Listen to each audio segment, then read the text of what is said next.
மலக்க நம்ப வேண்டாம் சொன்னா போதுமா? மலக்குகளை எப்படி நம்ப வேண்டுமோ அப்படி நம்ப வேண்டும். வேதங்களை நம்புவது என்றால் வேதங்களை எப்படி நம்ப வேண்டும் என்று அல்லாஹ் சொல்றான், அப்படி நம்பணும். மலக்குகளை நம்பணும்னு சொன்ன உடனே என்ன பண்ணணும் தெரியுமா? மலக்க பத்தி அல்லாஹ் குர்ஆன்ல என்ன சொல்றான் அப்படி தேடி பார்க்கணும். என்ன தேடி பார்க்கணும்? அவர்களை சப்பிஹூன பிஹம்தி ரப்பிஹிம், தங்கள் இறைவனுடைய புகழை துதித்துக் கொண்டே இருப்பார்கள். அதான் மலக்குடைய வேலை. ஆதம் அலைஹிஸ்ஸலாத்தை படைக்கும் பொழுது என்ன தகுதியை வச்சு அப்ஜெக்ஷன் பண்ணாங்க?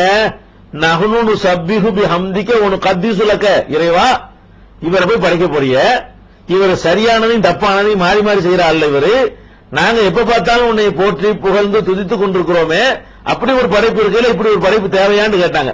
மாணவர்களுடைய கேரக்டர் என்னன்னு கேட்டா, அல்லாஹ்வை தஸ்பீஹ் செய்வதும் தக்தீஸ் செய்வதும் தூய்மைப்படுத்துவதும் அவர்களுடைய வேலை. அந்த மாதிரி தன்மை உடையவர்கள் லா யஸூனல்லாஹ மா அமரஹும், அல்லாஹ் ஆணையிட்டதை மீற மாட்டார்கள். யஃபாலூன மா யுமரூன், கட்டளையிடப்பட்டதை செய்து முடிப்பார்கள் அப்படின்னு அல்லாஹ் என்ன செய்யறான்? குர்ஆன்ல அவர்களுக்கு சர்டிபிகேட் கொடுக்கறான். லா யஸ்பிகூனஹு பில் கௌலி, அவனுக்கு முந்தி பேச மாட்டார்கள். வஹும் பி அம்ரிஹி யஅமலூன், அவனுடைய கட்டளையை தான் செய்வாங்களே தவிர முந்திரி கொட்ட மாதிரி முந்திக்கிட்டு பேச மாட்டாங்க. அப்படிங்கிற மாதிரியான ஒரு சர்டிபிகேட்டும் வானவர்களுக்கு அல்லாஹ் கொடுக்கறான். இந்த மாதிரி ஒரு நல்ல சொல்ல போனா அவங்க நம்மள மாதிரி மலைஜலம் கழிக்க மாட்டாங்க. மனிதனுக்கு மாதிரியான தேவைகள் அவங்களுக்கு இருக்காது. இப்ப இன்னும் சொல்ல போனா ரசூல் ஸல்லல்லாஹு அலைஹி வஸல்லம் அல்லாஹ்வுக்கு முந்தி வந்த நபிமார்கள் எல்லாம் அல்லாஹ் அனுப்பி வச்சான்ல, அனுப்பி வச்ச உடனே அவங்க என்ன பண்ணிட்டாங்கன்னா அல்லாஹ்வுடைய தூதரை ஏத்துக்க மாட்டேன்ட்டாங்க. ஏன் ஏத்துக்க மாட்டாங்கன்னு சொன்னாங்க தெரியுமா?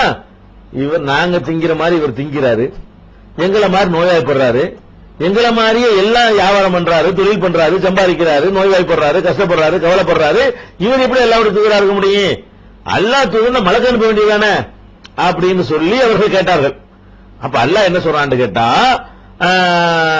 லவ்கான ஃபில் அர்லி மலாயிகத்துன் முத்மைனீன யம்ஷூன ஃபில் அர்லி, இந்த பூமியில மலக்குகளே நடமாடி கொண்டிருந்த இருப்பார்களே ஆனால் அன்சல்னா மினல் மலாயிகத்தி ரசூலா, மலக்கு ரசூல் அனுப்பியிருப்போம்.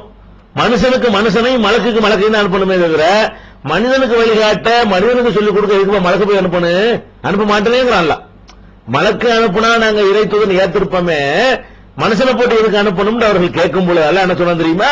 நீ மலக்குன்னு சொல்லி உனக்கு மலக்கு அனுப்புறேன், மனுஷனை கேட்டா மலக்கு அனுப்ப சொல்றீங்க முடியாதுங்கிறான்ல.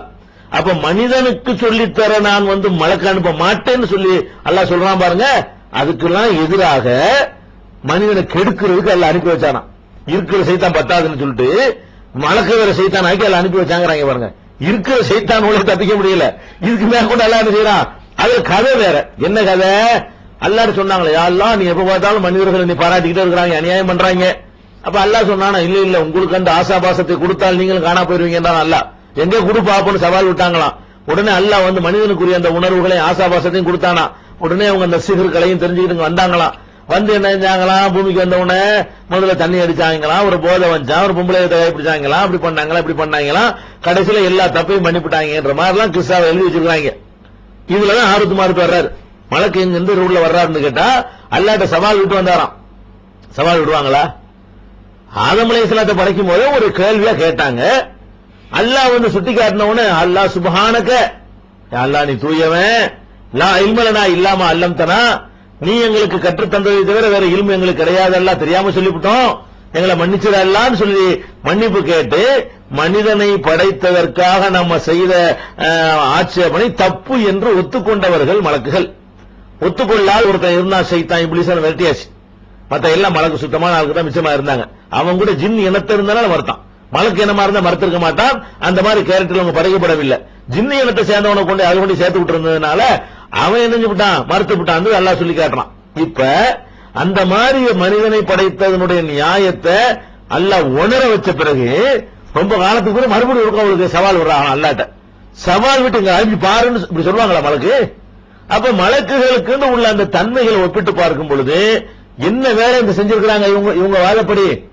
மலக்கு சிகர கற்றுக் கொடுக்க வந்தாங்களாம். சிகர கற்றுக் கொடுத்தால் அவன் காபிராயிருவான் அல்லாஹ் சொல்லி காட்டுறான். அந்த கற்றுக் கொடுத்தவங்களே சொன்னாங்களாம், இன்னமா நஹ்னு ஃபித்னத்துன் ஃபலா தக்ஃபுர், நாங்க சோதனையா வந்திருக்கோம்ப்பா, நீ காபிராயிராத, கற்றா காபிராயிருவ என்று அவங்களே சொன்னாங்கன்னு வர சொல்லிக்கிறது அந்த வசனத்தில் இருக்கிறது. இதையெல்லாம் வச்சு பார்க்கும் பொழுது மலக்குகளுடைய கண்ணியத்தை உயர்த்தக்கூடிய அர்த்தத்தை நாம செய்திருக்கிறோம். அது இலக்கணத்தில் உள்ள அர்த்தம். என்ன அர்த்தம்? வானவர்களுக்கு இதுக்கு சம்பந்தம் இல்லை என்று நாம அர்த்தம் செய்கிறோம். வானவர் தான் சிகரை சொல்லி தந்தார்னு இவங்க அர்த்தம் செய்யறாங்க.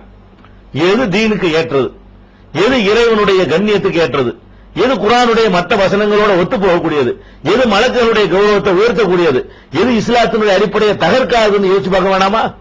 இத்தனை வருஷமா அவங்க தப்பாக இருக்குன்னு ஏதாவது பண்ணிட்டு இருந்தா அதை நாங்களும் சொல்லணுமா? இதை விளங்கி கொள்ளணும். அதனால நாம சொன்ன அர்த்தம் தான் கரெக்ட். ஹாரூத் மாரூத் சைத்தான் தான், மனித சைத்தான் தான். அவங்க சொல்ல கேட்டுதான் நாசமா போயிட்டாங்க. சுலைமான் நபி இந்த சிகரை சொல்லி கொடுக்கல, ஜிப்ரீல் மீகாயிலுக்கு இந்த சிகருக்கு சம்பந்தம் இல்லைன்னு சொல்லி நம்முடைய மொழிபெயர்ப்புல தமிழாக்கத்துல அர்த்தம் செஞ்சிருக்கிறோம். இதுதான் நியாயம். சரி, இது நம்ம சொன்னா அவங்க கேட்க மாட்டாங்க, நம்ம சொன்னா கேட்க மாட்டாங்க. அதே நேரத்தில் தப்சீர்லயே சிறந்த தப்சீர் என்று இவங்க எல்லாரும் ஏற்றுக்கொண்டிருக்கக்கூடிய இந்த குரூப் எல்லாருமே, நம்மளை விமர்சிக்கக்கூடியவர்கள், இந்த கருத்தை உலகத்துல இவங்க தான் முதல்ல சொல்லி இருக்கிறாங்க என்றெல்லாம் சொல்லக்கூடியவர்கள் இருக்காங்களே, அவங்களும் ஏற்றுக்கொள்ளக்கூடிய இப்னு கசீர்ங்கிற ஒரு நூலு தமிழ்ல போட்டுக்கிறாங்க. இப்னு கசீர் தப்சீர் இப்னு கசீர்ங்கிறத தமிழ்ல வெளியிட்டு இருக்கிறார்கள். இதுல இது 102வது வசனத்துக்கு 102வது வசனத்துக்கு இமாம் இப்னு கசீர் ரஹ்மத்துல்லாஹி அலைஹி அவர்கள் என்ன செய்யறாங்கன்னா இந்த விளக்கத்தை சொல்லிட்டு வர்றாங்க. சொல்லிட்டு வரும்போது இவருக்கு முந்தின சீனியர் முஃபஸ்ஸிர் குர்துபி இமாம், இப்போ குர்துபி இருக்கு, குர்துபில இந்த கருத்து இருக்கிறது, குர்துபில கூட நீங்க எடுத்து பார்த்துடலாம். குர்துபி பார்க்க இயலாங்கிறதுனால குர்துபி என்ன சொல்கிறார் என்பதை இப்னு கசீர் தன்னுடைய தஃப்சீர்ல கொண்டாந்து என்ன செய்யறாரு, நுழைச்சு சொல்றாரு. அதாவது என்ன சொல்றாருன்னு கேட்டா, அடுத்து 268ஆம் பக்கம் தமிழ்ல வெளியிடப்பட்ட தஃப்சீர் இப்னு கசீருடைய தமிழாக்கம். இதுல சுன்னத் ஜமாஅத் உலமாக்கள் என்று சொல்லக்கூடியவர்கள் பங்கெடுத்து இதை மொழிபெயர்த்திருக்கிறார்கள். அதை இந்த அரபி மூலத்தை எல்லாரும் ஏற்றுக்கொண்டிருக்கிறார்கள். இதுல என்ன வருதுன்னு கேட்டா, அடுத்து பாபிலோனில் இருந்த ஹாரூத் மாரூத் ஆகிய இரு வானவர்களுக்கு அருளப்பட்டதையும் அவர்கள் கற்றுக் கொடுத்தார்கள். ஆனால் அவ்விருவரும் நாங்கள் இறைவனிடமிருந்து வந்துள்ள ஒரு சோதனையாக உள்ளோம், எனவே நிராகரிக்க வேண்டாம் என்று கூறாதவரை யாருக்கும் அதை கற்றுக் கொடுப்பதில்லை என்று அல்லாஹ் கூறியுள்ளான். இந்த வசனத் தொடரின் பொருள் தொடர்பாக அறிஞர்களிடையே கருத்து வேறுபாடு காணப்படுகிறது. ஹிஜ்ரி 700 உள்ளவர் இவர், இந்த இப்னு கசீர். இப்ப தமிழ்ல இப்ப நீங்க இன்னைக்கு பாக்குறீங்க, கருத்து வேறுபாடு எப்ப காணப்படுதான், 700 சொல்றாரு. கருத்து வேறுபாடு காணப்படுகிறது. எப்படி கருத்து வேறுபாடு? அறிஞர்கள் யாரும் சொல்லாது சொல்லிவிட்டோங்கிறாங்கல்ல, இப்னு கசீர் சொல்றாரு, அறிஞர்கள் சிலர் அது கருத்தாவது அவ்விருவானவர்களுக்கு அருளப்பட்டது என்பதை குறிக்க மூலத்தில் வமா உன்சில அலல் மலக்கைன் எனும் சொற்றொடர் ஆளப்பட்டுள்ளது. நான் உள்ளது அப்படி படிக்கிறேன், கையில மடியில போடல, இந்த புஸ்தகத்தில் உள்ளத நான் அப்படி படிக்கிறேன். இப்ப அதாவது வமா உன்சில அலல் மலக்கைன் எனும் சொற்றொடர் ஆளப்பட்டுள்ளது. இதில் மா எனும் இடைச்சொல் எதிர்மறையை குறிக்கும், அப்படித்தான் அர்த்தம் செஞ்சிருக்கிறோம். விரிவுரையாளர் குர்துபி அவர்கள் கூறியதாவது, மா எதிர்மறையை குறிக்கும், மா உன்சிலனா அருளப்படவில்லை, இல்லைங்கிற அர்த்தத்தை தரும். அத்துடன் வமாவில் உள்ள வாவு என்னும் இணை இடை சொல்லானது முன்னர் கூறப்பட்ட வமா கஃபர சுலைமானு, சுலைமான் நிராகரிக்கவில்லை என்ற வாக்கியத்தின் தொடர்ச்சியாகும். சுலைமானும் நிராகரிக்கவில்லை, மலக்குகளுக்கும் அருளப்படவில்லை, அந்த 2 மலக்குக்கும் அருளப்படவில்லை. இப்படி கையை காட்டி பேசினா நான் சொல்றேன்னு வச்சுக்கிறேங்க, காட்டாம பேசினா படிக்கணும்னு வச்சுக்கிறேங்க. படிச்சு முடிக்கிற வரைக்கும் இப்படி காட்டினா நான் இடையில பூந்து சொல்றேன்னு அர்த்தம். இப்படி காட்டாம பேசினா அது உள்ளத படிக்கணும்னு விளங்கிக்கிறங்க. அப்ப விரிவுரையாளர் குர்துபி அவர்கள் கூறியதாவது, மா எதிர்மறையை குறிக்கும். அத்துடன் வமாவில் உள்ள வாவு என்னும் இணை இடை சொல்லானது முன்னர் கூறப்பட்ட வமா கஃபர சுலைமானு என்ற சுலைமான் நிராகரிக்கவில்லை என்ற வாக்கியத்தின் தொடர்ச்சியாகும்.